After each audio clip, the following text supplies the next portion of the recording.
Hello friends, মাই veg ফুডে আপনাদের সবাইকে স্বাগত। আজকে আলু পটলের তরকারি একটু অন্যরকমভাবে তৈরি করে দেখাবো। চলুন দেখা যাক।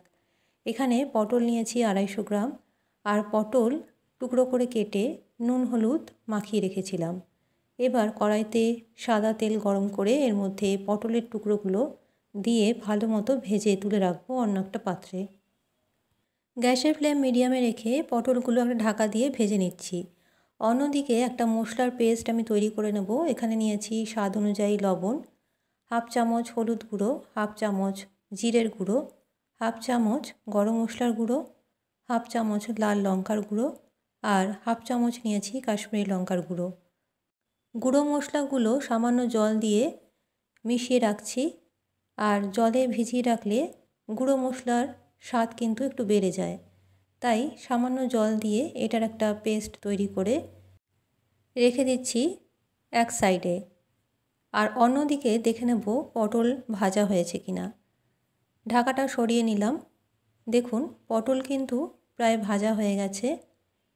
এই পটল ভাজাগুলো অন্য একটা পাত্রের মধ্যে আমি তুলে রাখছি। আর এই তেলের মধ্যেই ভেজে নেব সেদ্ধ করে রাখা আলু। পটলের টুকরোগুলো এই রকম ভাজলেই হবে। আর আলু সেদ্ধ করে রেখেছিলাম, সেই সেদ্ধ আলুই এখানে ভেজে নিচ্ছি।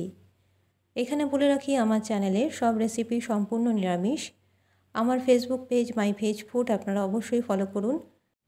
আমার চ্যানেল মাই ভেজ ফুড যদি আপনাদের পছন্দ হয়, ভালো লাগে, অবশ্যই চ্যানেলটি সাবস্ক্রাইব করে রাখুন। এখানে নিরামিষ রান্নার রেসিপি দেখানো হয় পেঁয়াজ রসুন ছাড়া, তাই নিরামিষ খেতে হলে অবশ্যই চ্যানেলটি সাবস্ক্রাইব করে পাশের বেল আইকনটি প্রেস করতে ভুলবেন না। এরপরে আলু ভাজার পরে আলুটা অন্য পাত্রে তুলে রেখেছি। ওই কড়াইয়ের মধ্যেই দিয়ে দিলাম আরও কিছুটা তেল। এর মধ্যে ফোড়নে দিচ্ছি হাফ চামচ গোটা জিরে আর একটা তেজপাতা। ফোড়ন থেকে ভালো গন্ধ বেরোলে এর মধ্যে দিয়ে দেব একটা মিডিয়াম সাইজের কাঁচা আম। কাঁচা আমের স্লাইসগুলো এর মধ্যে দিয়ে দিচ্ছি। আপনারা ইচ্ছে হলে কাঁচা আমটা গ্রেট করে দিতে পারেন। এবার তেলের মধ্যে ভালো মতো নেড়েচেড়ে কাঁচা আমটা ভেজে নিতে হবে। আর নাড়াচাড়া করতে করতেই কিন্তু কাঁচা আম গলে আসবে। পটলের রেসিপি তো অনেক খেয়েছেন, তবে আজকে কাঁচা আম দিয়ে পটলের, বিশেষ করে আলু পটলের তরকারি একবার অবশ্যই এইভাবে বানিয়ে দেখুন। গরম ভাতের সাথে দারুণ লাগবে খেতে। আর যদি কেউ পটল খেতে পছন্দ না করেন, তাহলে আজকের রেসিপি একবার অবশ্যই বানিয়ে দেখুন। আমার চ্যানেলে নতুন বন্ধু হয়ে থাকলে চ্যানেলটি সাবস্ক্রাইব করে রাখবার অনুরোধ রইল। আর পুরনো বন্ধুদের জানাই আমার পাশে থাকার জন্য অনেক অনেক ধন্যবাদ। এই রকমভাবেই আমার পাশে থেকে উৎসাহিত করুন আমায়, যাতে মাই ভেজ ফুড চ্যানেলটি আরও অনেক দূর এগিয়ে যেতে পারে। দেখুন আমের টুকরোগুলো কিন্তু আস্তে আস্তে গলে আসছে। আমার চ্যানেলে অনেক পটলের রেসিপি আছে, চ্যানেলটি সাবস্ক্রাইব করে দেখে নিতে পারেন। আর এছাড়াও প্লেলিস্টে আরও অনেক রেসিপি আছে, সেগুলো অবশ্যই দেখতে পারেন। রেসিপিগুলো ভালো লাগলে কমেন্টে জানাবেন। আর অবশ্যই বাড়িতে একবার ট্রাই করে দেখবেন, খেতে কিন্তু দুর্দান্ত স্বাদের। দেখুন আমের টুকরো যখন একদম গলে আসবে, তখন এর মধ্যে দিয়ে দিচ্ছি আগে থেকে মশলার পেস্ট, যেটা আমি তৈরি করে রেখেছিলাম সেটা দিয়ে দিলাম। এবার মশলার পেস্ট দিয়ে খুব ভালো মতো কষিয়ে নিতে হবে। প্রায় 1 মিনিটের মতো মশলার পেস্টটা দিয়ে আমের সাথে ভালো মতো কষিয়ে নিচ্ছি, যতক্ষণ না মশলা থেকে তেল ছেড়ে আসে। এই সময় গ্যাসের ফ্লেম লো টু মিডিয়ামে রেখে খুব ভালো মতো কষিয়ে নিতে হবে। এই গরমকালে এই আম দিয়ে পটলের রেসিপি যদি না খেয়ে থাকেন, তাহলে কিন্তু খুব মিস করবেন। তাই অবশ্যই বাড়িতে এইভাবে বানিয়ে দেখুন।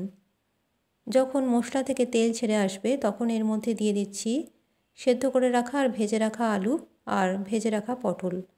খুব ভালো মতো মশলার সাথে এবার 1 মিনিটের মতো কষিয়ে নিতে হবে। এই সময় গ্যাসের ফ্লেম একদমই লো টু মিডিয়ামে করে দিতে হবে, যাতে মশলা ভালো মতো কষে আসে এই আলু পটলের সাথে। নিরামিষ রান্নার রেসিপি যত বেশি কষানো যায়, ততই কিন্তু এর স্বাদ আরও ভালো হয়।